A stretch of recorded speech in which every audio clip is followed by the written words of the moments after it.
In 2003, Sunderland were relegated from the Premier League with a miserable tally of just 19 points. It was a record low in the Premier League era. But that terrible record wasn't destined to stand for very long, and you'll never guess who broke it. Mick McCarthy was at the helm when Sunderland slipped beneath the waves that year, but it wasn't really his fault.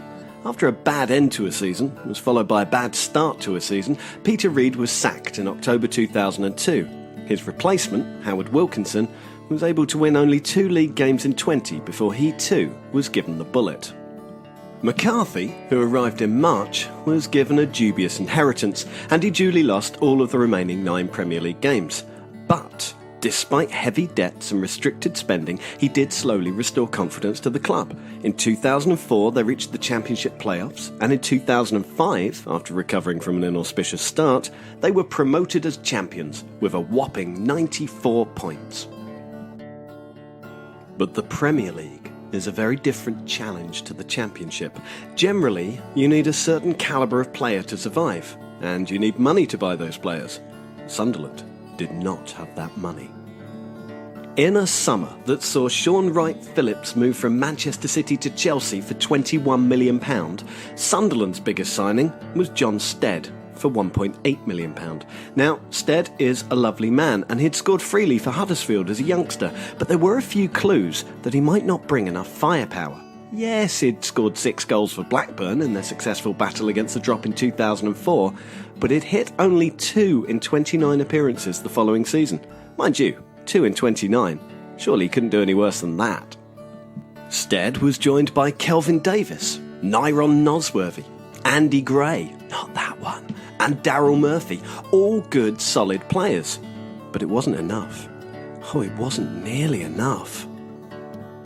The new season started with a whimper. 5 straight defeats from day one. Charlton, Liverpool, Manchester City, Wigan and Chelsea all ran off with maximum points. But there was a glimmer of hope. Sunderland drew with West Bromwich Albion. They beat Middlesbrough, and then they drew with West Ham. 5 points from a possible 9. They moved up to 17th. This was far and away their best period of the season. It was followed by 9 straight defeats. On October 29th, Sunderland shuffled into 20th place. They would stay there for the rest of the season. But hey, at least there was a late Christmas present on Boxing Day. It was a 0-0 draw at home to Bolton Wanderers. It was followed by 3 straight defeats. McCarthy would pick up just 4 more points before the axe fell in March. We fully expected it to be a tough first season back, said Chairman Bob Murray, but none of us expected to be in the position we are today. Club legend Kevin Ball took over for the final 10 games of the season, but he couldn't stop the rot. He did, however, oversee something extraordinary. John Stead's first, and indeed his last, Premier League goal. Poor Stead. 2 in 29 looked like a hot streak compared to the 1 in 30 he scored for Sunderland. Relegation was finally confirmed on April the 14th. Baffling to the end, Sunderland went to Old Trafford and drew 0-0 with title-chasing Manchester United. But it wasn't enough. They ended the season with 15 points, 4 fewer than they'd managed in 2003. Oh, Sunderland. Towards the end of this miserable campaign, supporters of other teams began to find amusement in the swathes of empty seats visible at the Stadium of Light.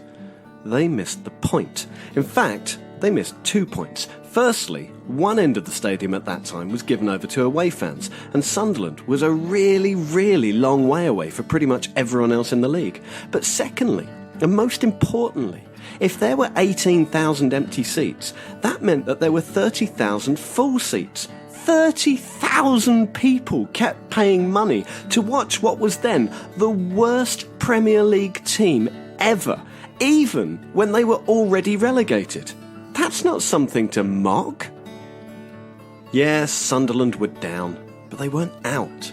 They returned the following season, powered into the Premier League by Roy Keane's Fury. And that worst team ever record, it didn't last for very long. 2 years later, Derby County did something even more extraordinary. But that, I'm afraid, is another story.